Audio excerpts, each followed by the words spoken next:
Hello সবাইকে, আশা করি সবাই খুব ভালো আছেন, আনন্দে আছেন। আজকে থাম্বনেলটা দেখে নিশ্চয়ই একটু চমকে উঠেছেন যে থিঙ্ক অ্যান্ড গ্রো রিচ বইটার নাম তো অনেকেই শুনেছেন, অনেকে পড়েওছেন। তাহলে এমন কি লেখা আছে এই বইটার ওই বিশেষ পাতায় যে কারণে যে পাতাটা পড়ে আমি 2 রাত ঘুমোতে পারিনি? হ্যাঁ, থিঙ্ক অ্যান্ড গ্রো রিচ বইটার কথা আপনি ইউটিউবে প্রচুর চ্যানেলে বহুবার বহুভাবে পাবেন। সেরকম আমি একটা অদ্ভুত ধারণায় ছিলাম যে এই বইটা পড়লেই বড়লোক হয়ে যাওয়া যায়। তো সেই মতন আমি কিনে পড়তে শুরু করি। আমি এখন একটা বাংলা ভার্সন পড়ছি। যখন প্রথম অধ্যায় পেরিয়ে দ্বিতীয় অধ্যায় এলাম, পেজ নাম্বার 43, এই যে আপনারা উল্টোভাবে দেখবেন, বাট স্টিল না দেখালে আমার শান্তি হবে না।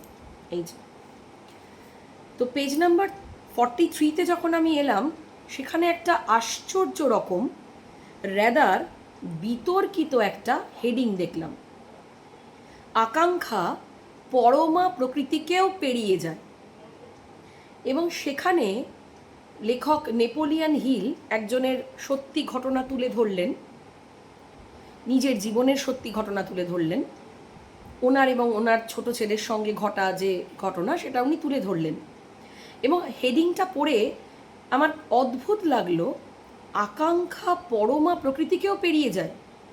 মানে আপনার আকাঙ্ক্ষা, যে কোনো বিষয়ের আকাঙ্ক্ষা হতে পারে, সেই আকাঙ্ক্ষার এতই ক্ষমতা যে সে কিনা প্রকৃতির ইচ্ছের বিরুদ্ধে যেতে পারে, সে কিনা প্রকৃতির ইচ্ছাকেও হারিয়ে দিতে পারে। 2বার 3বার 4বার মোটামুটি 6বার আমি শুধু হেডিংটা পড়েছিলাম যে উনি কি বলতে চাইছেন। এদিকে নেপোলিয়ান হিলের মতন একজন লেখক, লাইফ চেঞ্জিং একটা বই, লক্ষ লক্ষ বড় বড় সেলিব্রিটিদের জীবন চেঞ্জ করেছে। এবং নেপোলিয়ান হিলের এই থিঙ্ক অ্যান্ড গ্রো রিচ পরে সব থেকে সাংঘাতিক ফেমাস যিনি হয়েছেন এবং সব থেকে সাংঘাতিক সাকসেস যিনি অ্যাচিভ করেছেন, তিনি আর কেউ নন, বব প্রক্টর। আপনারা অনেকেই নাম শুনেছেন, যদি নাম না শুনে থাকেন ইউটিউব বা গুগলে সার্চ করে নেবেন Bob Proctor. Law of attraction ম্যানিফেস্টেশনের দুনিয়ার একজন অন্যতম বেতাজ বাদশা। কিন্তু উনি কি বলতে চাইছেন বা আকাঙ্ক্ষা কিভাবে পরমা প্রকৃতিকে পেরিয়ে যায় সেটা জানার জন্য আমি জাস্ট নিজেকে আর থামিয়ে রাখতে পারিনি, পড়া শুরু করলাম।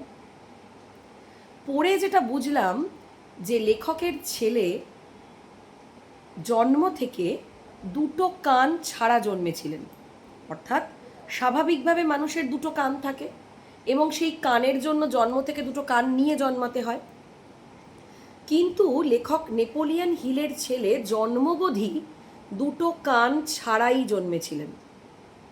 ফলে স্বাভাবিকভাবেই সমস্ত ডাক্তার ওনাকে বলে দেয়, ওনাকে এবং ওনার স্ত্রীকে, যে দেখুন আপনারা মানসিকভাবে প্রস্তুত হন, আপনাদের ছেলে কিন্তু সারা জীবনে কোনোদিনই কানে শুনতে পারবেন না, যে কারণে উনি মূক ও বধির হবেন, ফলে কথা বলতে পারবেন না। লেখক একটু হেসেছিলেন, ডাক্তার আশ্চর্য হয়েছিল, কারণ স্বাভাবিকভাবে এই ধরনের একটা ডিজাস্টার হয়েছে শুনলে বাবা মা, বাড়ির লোকজন, আত্মীয় স্বজন সবাই ভীষণভাবে ভেঙে পড়েন এবং সেটাই স্বাভাবিক, তার মধ্যে কোনো অন্যায় বা অস্বাভাবিকতা নেই। একজন বাবা মা যদি দেখেন তাদের সদ্যজাত সন্তান কান ছাড়া জন্মেছে এবং ডাক্তার যদি তাদেরকে বলেন যে সারা জীবন আপনার বাচ্চা মূক ও বধির হবে, কোনো বাবা মাই সেটা আনন্দে অ্যাকসেপ্ট করবে না। কিন্তু নেপোলিয়ান হিলের ক্ষেত্রে সম্পূর্ণ অন্য ঘটনা ঘটল। তিনি একটু হাসলেন এবং হেসে বললেন যে হ্যাঁ ঠিক আছে, আপনি তো আপনার মতন করে ডায়াগনোসিস করেছেন, বাকিটা আমি দেখে নিচ্ছি। এবং ডাক্তার খুব অবাক হয়েছিলেন যে এরকম অদ্ভুতভাবে শান্ত হয়ে কি করে উনি এরকম হেসে হেসে ব্যাপারটা এতটা সহজে অ্যাকসেপ্ট করলেন। এবং এখানেই নেপোলিয়ান প্রথম একটা শকিং কথা বললেন, রাদার বলতে পারি এই শকিং কথাটাতেই না আমি 2 রাত ঘুমোতে পারিনি। যে প্রকৃতির একটা খামখেয়ালিপনায় আপনারা যারা বইটা পরবর্তীকালে পড়বেন অবশ্যই পড়বেন, এবং এই জায়গাটা এলে আপনারা কি ফিল করলেন প্লিজ আমাকে কমেন্টে লিখে জানাবেন, বা যদি কোনোভাবে ইন্টারনেট থেকেও পড়তে পারেন আমি রিকোয়েস্ট করছি সবাই বইটা পড়ুন। আর পার্টিকুলারলি পেজ নাম্বার 43 তো অবশ্যই পড়ুন। লেখক বলছেন প্রকৃতির একটা খামখেয়ালিপনার জন্য প্রকৃতি আমার ছেলেকে 2টো কান না দিয়ে পৃথিবীতে পাঠিয়েছে। কিন্তু প্রকৃতি কখনোই আমাকে বলেনি যে এটা মেনে নিতে যে এই কান দেয়নি বলে আমার ছেলে মূক ও বধির হবে। তার মানে আমি পড়তে পড়তে উপলব্ধি করলাম, তার মানে কিন্তু এক অর্থে উনি প্রকৃতিকে চ্যালেঞ্জ করলেন। এরকমটাও করা যায় নাকি? প্রকৃতির বিরুদ্ধে যাওয়া যায় নাকি? প্রকৃতিকে চ্যালেঞ্জ করা যায় নাকি? উত্তেজনা টান টান হতে শুরু করলো। মানে এই বইটা, এই পেজটা শেষ না করে তো আজকে রাত্রিবেলা আমি শুতেই পারবো না। এবং যত ওনার গল্প এগোচ্ছে, মানে ওনার নিজের জীবনের সত্য ঘটনা এগোচ্ছে, তত উনি বলতে শুরু করলেন উনি এবং ওনার স্ত্রী ওনার ছেলের সঙ্গে এমন ব্যবহার শুরু করলেন অ্যাজ ইফ যেন ওনার ছেলে কানে শুনতেও পায় এবং মুখে কথাও বলতে পারে। সেই মতন রোজ রাত্রিবেলা ছেলেকে গল্প শোনানো, যেমন আর 5টা বাবা মা করে থাকেন, রোজ রাত্রিবেলা ওনারা নিয়ম করে গল্প শোনাতেন। এবং ওনারা কিন্তু একেবারেই এই ডাউট নিয়ে গল্প শোনাননি যে কি হবে, দূর, আলটিমেটলি তো শুনতেই পাবে না, আলটিমেটলি তো বলতেই পারবে না, আমরা শুধুই চেষ্টা করছি। বিজ্ঞানের বিরুদ্ধে যাওয়া যায় নাকি? ডাক্তারি শাস্ত্রের বিরুদ্ধে যাওয়া যায় নাকি? প্রকৃতির বিরুদ্ধে যাওয়া যায় নাকি? ওনারা কিন্তু প্রকৃতির বিরুদ্ধে গেলেন এবং ওনারা ডাক্তারি শাস্ত্র, বিজ্ঞান সমস্ত কিছুর ঊর্ধ্বে উঠে এই আকাঙ্ক্ষাকে মনে মনে জোর থেকে জোরালো করতে শুরু করলেন। ওনাদের ছেলে শুনতেও পাবে, ওনাদের ছেলে বলতেও পারবে। এবং বাচ্চাটিকে কখনোই সেরকমভাবে তৈরি করাই হয়নি যে তুমি কানে শুনতে পাবে না বা তুমি কথা বলতে পারো না বা এটা তোমার কোনো ডিসেবিলিটি বা এরকম কিছু। সেমভাবে বাচ্চাটিকে ভর্তি করা হলো একটি নর্মাল স্কুলে। বাচ্চাটিকে কিন্তু কখনোই স্পেশাল স্কুলে ভর্তি করা হয়নি। এবং ভাবুন, আজ থেকে কত বছর আগের ঘটনা। এবং এইরকম একটা সাংঘাতিক পরিস্থিতিতে যখন বাচ্চাটি আস্তে আস্তে আস্তে আস্তে বড় হচ্ছে, নেপোলিয়ান হিল আবিষ্কার করলেন বাচ্চা শুনতে পাচ্ছে। হ্যাঁ হ্যাঁ, ঠিক শুনছেন, গায়ে কাঁটা দিচ্ছে তো, কাঁটা দেওয়ার মতনই কথা। বাচ্চাটি শুনতে পাচ্ছে। আশ্চর্য হয়ে গেলেন ওনারা যে শুনতে কি করে পাচ্ছে। এবং আরও খানিকটা অবজার্ভ করে নেপোলিয়ান হিল দেখলেন যে ওর কানের, অ্যাকচুয়ালি কান যেখানে থাকে, কানের পেছনের দিকে এই মাথার তলায় একটু হালকা চাপ দিলে বা জোরে বললে ও শুনতে পায় এবং সেই মতন অল্প অল্প করে বলতে শুরু করেছে। এই রকম অবস্থায় এটা একটা সাংঘাতিক অলৌকিক ব্যাপার। আবার ডাক্তারের কাছে যাওয়া হলো ফলো আপের জন্য, যে এই তো শুনতে পাচ্ছে, এই তো বলতে পারছে, আপনারা তো বলেছিলেন পারবে না। ফলে বাচ্চাটির 5 বছর যখন বয়স, অত্যন্ত বড় নিউরোসার্জেন বাচ্চাটিকে চেক করলেন এবং চেক করে উনি স্বীকার করলেন যে এটা প্রকৃতির একটা অদ্ভুত বিস্ময়। বাচ্চাটির শুনতে পাওয়া এবং মুখে কথা বলার কোনো অংশ দিয়ে কোনো চান্স নেই। সেই মতন আরও গভীর স্টাডি করার জন্য বাচ্চাটির একটি ব্রেন সার্জারি হলো। ব্রেন সার্জারিতে এটাও দেখা গেল যে শুনতে পাওয়ার কোনো রকম নার্ভই বাচ্চাটির ব্রেনের মধ্যে তৈরিই হয়নি। ফলে এই যে বাচ্চাটি শুনতে পাচ্ছে, অল্প হলেও শুনতে পাচ্ছে, হয়তো একটু জোরে চেঁচিয়ে চেঁচিয়ে বলছে কিন্তু শুনতে পাচ্ছে, বুঝতে পারছে এবং অল্প অল্প বলতে পারছে, এটা একটা আউটস্ট্যান্ডিংলি অলৌকিক ব্যাপার, মিরাকিউলাস ব্যাপার।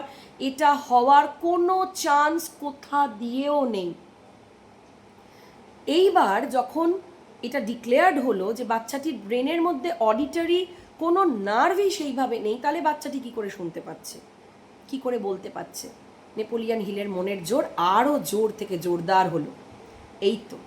এই তো আমার আকাঙ্ক্ষা প্রকৃতিকে আস্তে আস্তে হারাতে শুরু করেছে। এবং এইভাবে বাচ্চাটিকে নিয়ে গবেষণা করা শুরু হলো। গবেষণা করতে করতে অনেক বিজ্ঞানীরা, অনেক রিসার্চাররা এগিয়ে এলেন যে এই বাচ্চাটিকে কোনোভাবে যদি আরেকটু বেটার অডিটরি সিস্টেম দেওয়া যায়, আরেকটু বেটার কথা বলানোর ক্ষমতা দেওয়া যায়। সেই মতন বেশ কিছু বছরের একটা চেষ্টায় হিয়ারিং এড অর্থাৎ কানে শোনার যন্ত্র আবিষ্কার হলো।